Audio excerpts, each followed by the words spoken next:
Itu rahasia sholat witir. Maka Nabi mengatakan, autiru ya ahlal Quran. Kita dikutuk-kutuk, disesatkan orang, kita cukup mendoakan kebaikan bagi orang itu. Itu gamenya kolbu, bisa nggak? Ini tips langsung dari Rasulullah SAW. Jangan dikira Nabi itu nggak pernah ketiduran. Nabi pernah ketiduran sholat tahajud, lalu beliau ganti secepat mungkin. Kita kenapa tidak pernah bisa istiqomah? Karena tidak pernah mengqadha amalan. Kita ngira yang diqadha cuma amalan wajib. Contohnya kalau perempuan haid, puasanya diganti, diqadha. Cuma itu yang diajarkan sedari kecil. Padahal dalam bab istiqomah, dan itu semuanya tertulis dalam Sahih Bukhari dan Muslim. Satu kali Nabi ba'da sholat subuh langsung sholat lagi. Ada nggak sholat setelah sholat subuh? Dalam hadis Bukhari, Nabi sholat 2 rakaat. Lalu sahabat ditambah 1, jadi 3 rakaat. Sahabat bertanya, wahai Rasulullah, apakah bertambah rakaat subuh sejak hari ini? Jawaban Nabi, tidak. Ini sholat qadhaku terhadap witir yang ketinggalan. Jadi Nabi mengqadha sholat witir. Maka saya kalau ketinggalan pun saya usahakan mengqadha, kecuali saya lupa. Dan ini sudah bertahun-tahun dan faedahnya luar biasa. Orang yang mengistiqomahkan sholat witir, di kolbunya nanti ada cahaya al-fardaniyah namanya. Cahaya tauhid yang dahsyat sekali.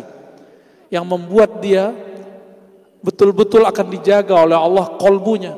Nggak akan terganggu oleh siapa aja. Akan ada keberanian yang tidak ada batasnya. Itu rahasia sholat witir. Maka Nabi mengatakan, autiru ya ahlal Quran. Wahai pencinta Quran, wahai penghafal Quran, wahai pembaca Quran. Semua kita cinta Quran. Semua kita mau baca Quran. Mungkin sebagian ada yang hafiz Quran. Autiru, berwitirlah engkau. Maka wiridnya ahli Quran adalah sholat malam, yaitu witir.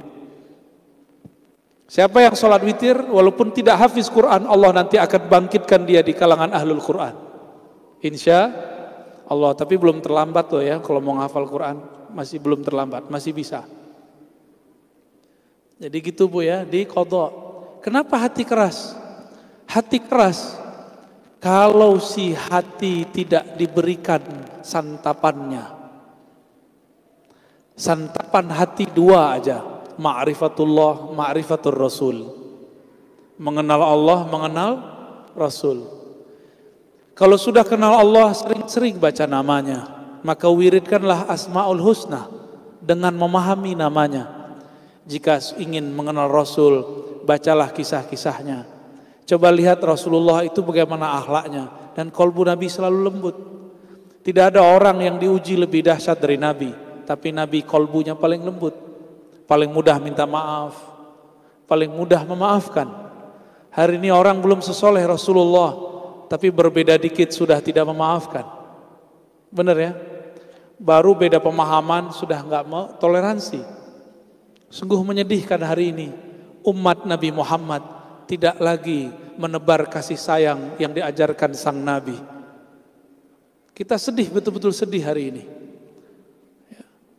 Nabi SAW ketika ada kasus apapun di keluarganya tidak mau menuduh sampai ada ayat turun. Sekarang belum apa-apa orang sudah mulai percaya. Ini zaman yang disebut oleh Nabi fitan, banyak kekacauan. Maka badiru bil a'mali salihah, ya, badiru bil a'mali salihah. Kalau di riwayat lain fitana, segeralah kamu beramal sebelum terjadi fitnah. Jika fitnah itu mengenai diri kita, kita sudah siap dengan amal. Dan amal itu dibagi, amal zahir, amal batin.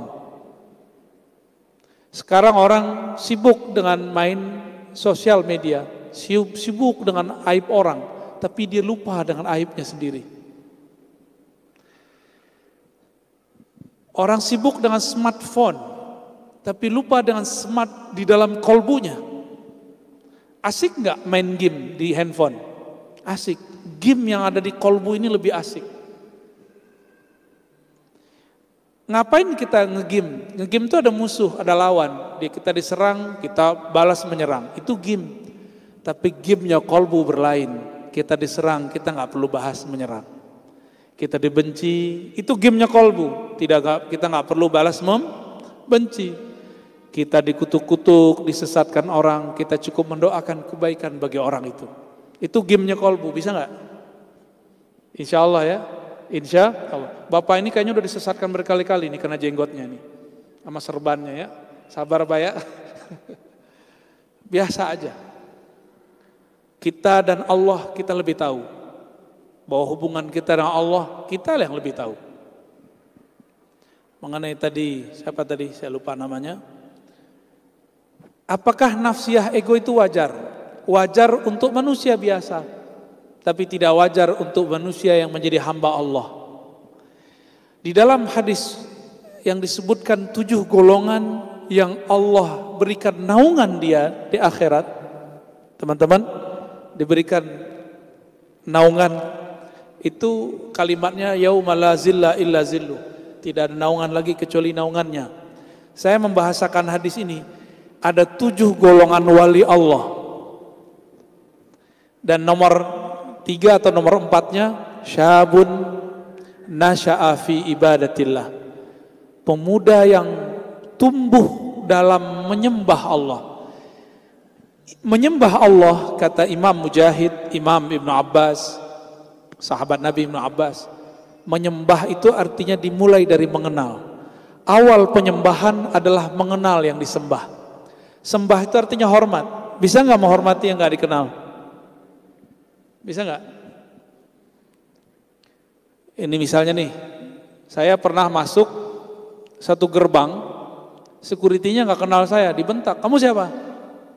Ini bukan tempat jalan umum. Baru kita buka kartu, saya mau ngajar. Mau ngajar, di mana? Sebutin nama, baru dibuka. Itu kejadian di beberapa tempat. Makanya agak malas diundang-undang ke tempat-tempat yang agak eksklusif itu ya. Tapi itu memang tugas security-nya. Di langit juga begitu.